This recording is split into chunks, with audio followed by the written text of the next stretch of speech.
Hello, my name is Philip Ittner, and I'm coming to you from our sound studio here in downtown Kiev. This is just a little primer to explain to you what our intentions are, what our plans are, and that is, in a nutshell, to bring to you a more comprehensive, in-depth coverage of what is happening here, who these people are, these Ukrainians, why they're fighting as hard as they are, and all the other things that sadly swirl around this current very important conflict. So, with an overture from the Taras Bulba Symphony by Ukrainian composer Mikhailo Lysenko, I hope you'll join us for this podcast, On the Edge.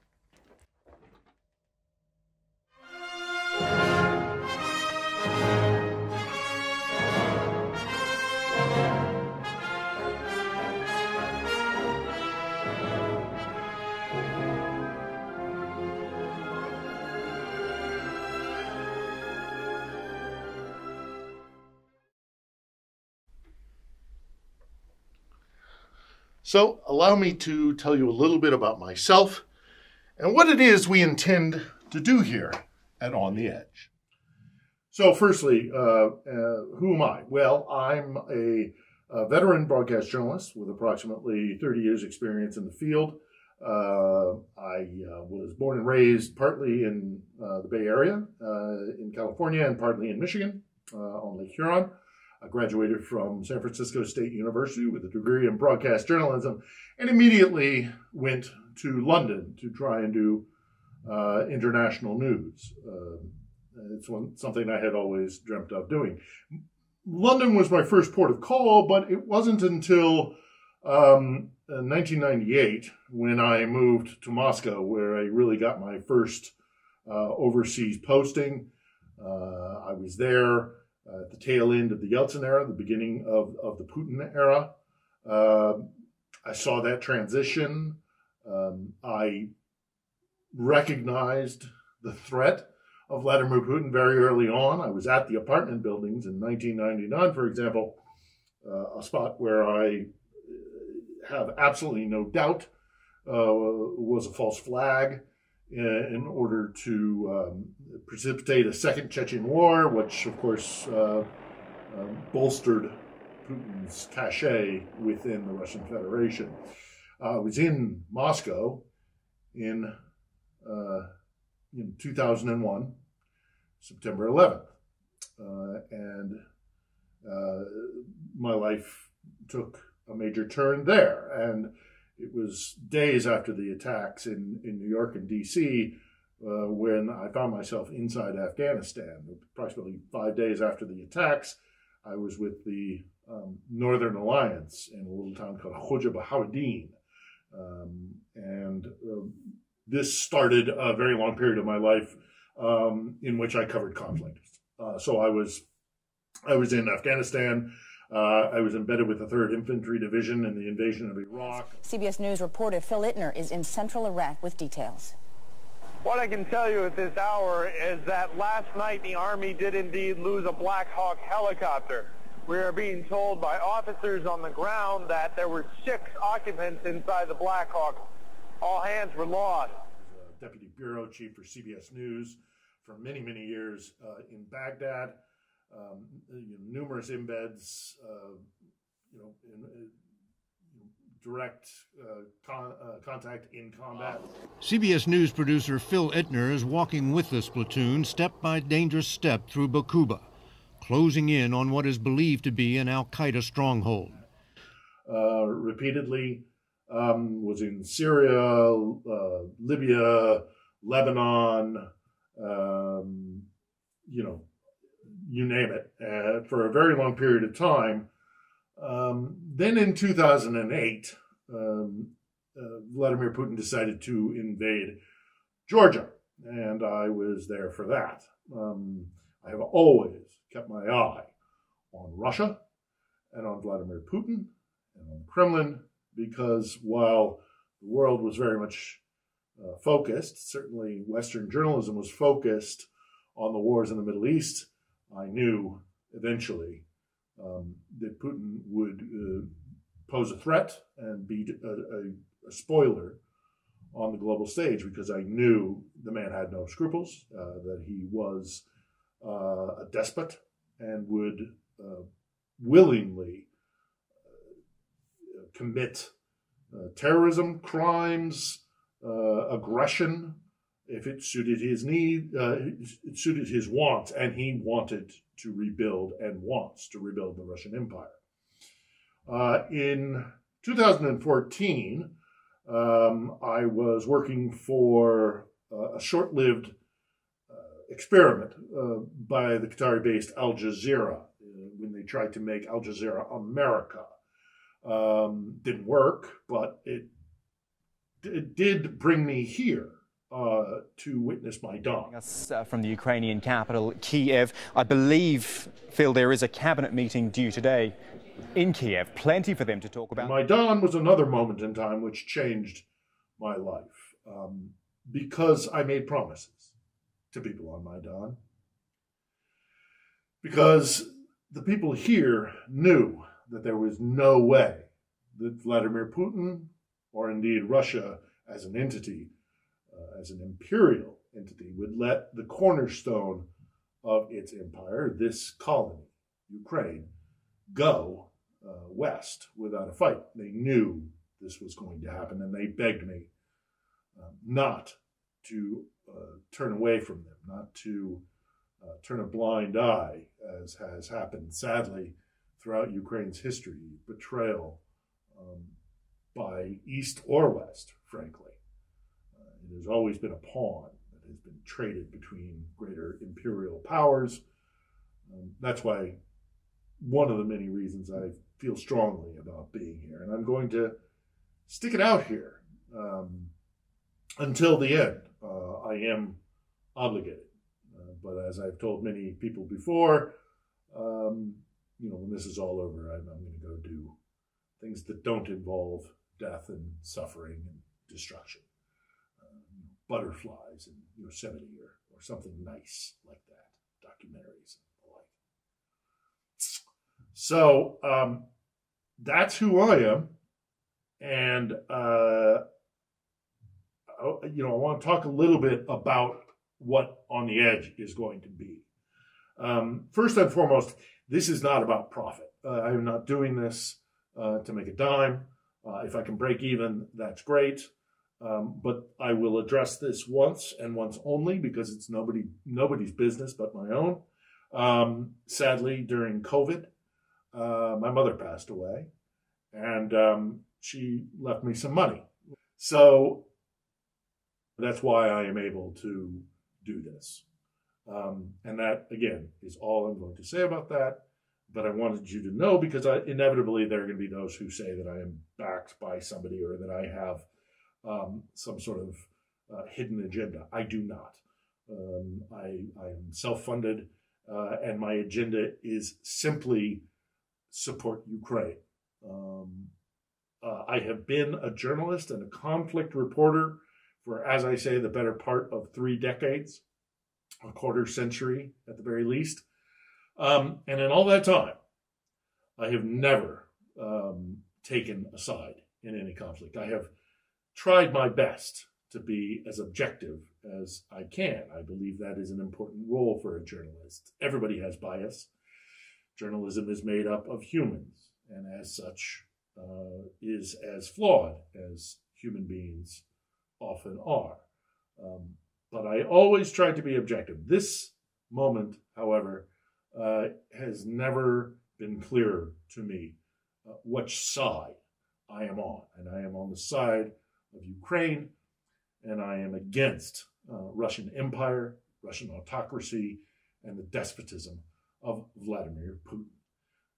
I am unabashed about that, and I make no bones about it, and I do not apologize for it. So you know where I'm coming from. I will not put on blinders, but I have a perspective, and I'm on one side of this conflict, the side of the West, the side of Ukraine, the side of liberal democracy, because I know what Russia would have us do as an alternative to liberal democracy. The brutality of their system is not something that I would subscribe to, would want to see the world live under the thumb of. And make no mistake about it, that's what this war is about. This war has already begun, and it will change Europe.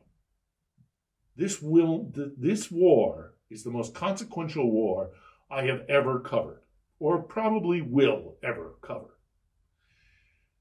It will decide the fate of Europe, one way or the other. We have to decide what that fate will be.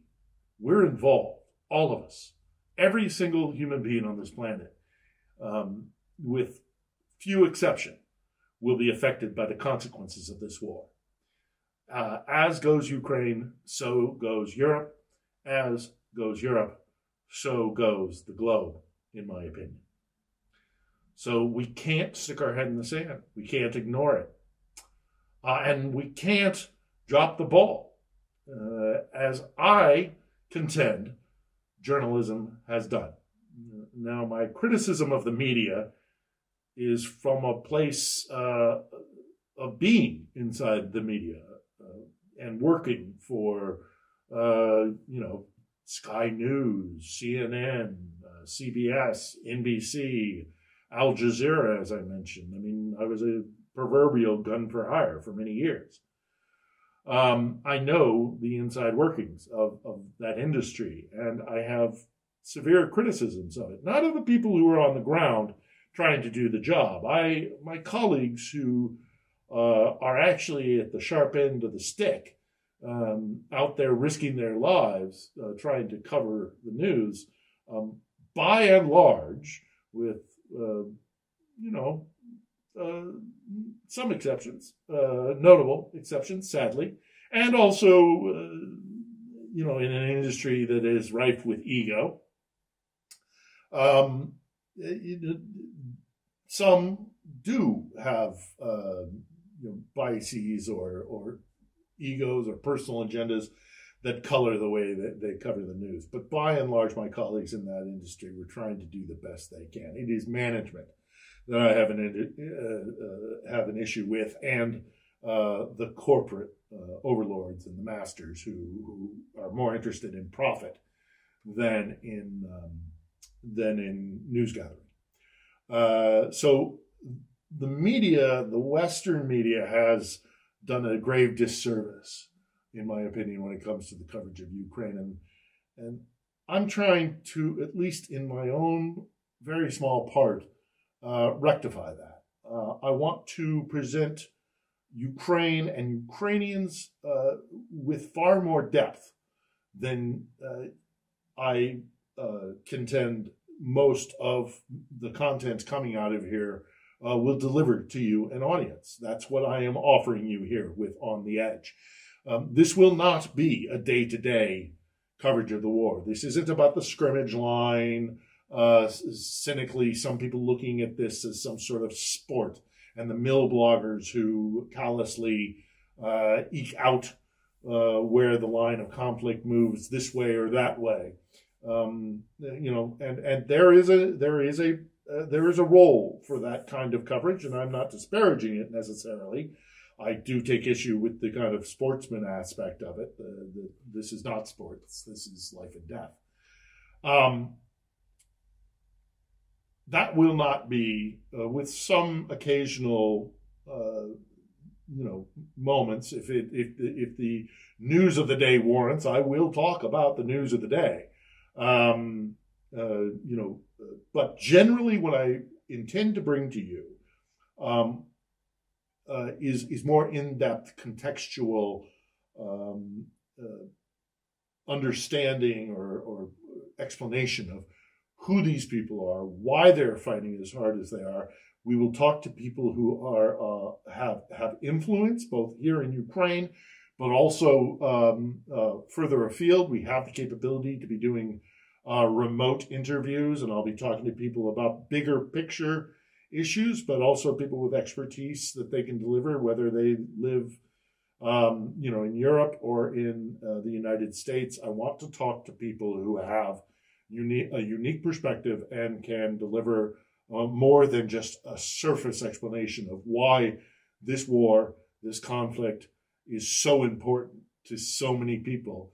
And I want to counter Russian information warfare. That is our intent. So I hope you'll join us. Now, in conclusion, I just want to say this will be evolving, this podcast. It will change, we'll adapt, we'll respond to what you're interested in.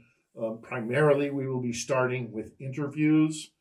But there is the potential, we'll see how it goes, to maybe expand out to do kind of a weekly roundup, or maybe I'll do some vlogging where I go out and do reports, some field reporting, and I'll bring it back. We'll have to see how this goes. But we have this lovely studio in central Kiev that we've set up with the purpose of having notable Ukrainians join us in studio, but also voices from further afield who will join us remotely. If you would like to support us and you like the product and the content that we deliver to you, again, this is not a money-making scheme, but it would be nice to break even, to keep the lights on, to pay the very earnest and smart and capable Ukrainian journalists that are contributing to this. I will put means to sending us a little bit of cash, whether it's Patreon or Venmo or what have you. Again, this is a work in progress. If you would like to support us, we would love to have your support. But the intent would be just to break even, and maybe if we get successful and we get money coming in, what I promise to do is either use it to expand and get better equipment, or to fund those news gathering trips, maybe to the front, things like that. But ultimately, this isn't about profit for me. This is about conveying the news of Ukraine and showing you what is happening here and why this is so important for you. There's been a lot of discussion about whether or not the West should be involved here, whether or not the international community should be involved here, whether your taxpayer dollars or pounds or euros should be coming here to support Ukraine's resistance. I contend that it is, because I contend that a globe that is dominated by Moscow is a more desperate place, and a place that would be based on a lot of brutality and very little consideration for law or for the rights of the individual. I hope you'll stay with us. I hope you'll watch, you'll learn, you'll be entertained, but also informed. There will be rough topics discussed. This is a difficult time for this country. But in all things, there are little glimpses of light. We hope to bring that to you as well. It is not all doom and gloom here. Ultimately, when this war is over, I believe Ukraine will be a wonderful country that will contribute to the international order in a very positive way. So do stay with us and bear with us as we get up on our feet. A little bit wobbly at first, I suspect, but we'll get there in the end. And I hope that you will subscribe, that you'll tell your friends about this. If you hear folks maybe regurgitating Kremlin talking points, you'll say, maybe you should watch a few of these, and we'll see. It's a very hard thing because Russian disinformation is a formidable foe. But maybe we'll, get some chinks in the armor there, and from there, hopefully, disassemble some of the lies that are being told here, or just the lack of information and ignorance, because, again, the media has, by and large, in my opinion, dropped the ball. So join us here at On the Edge.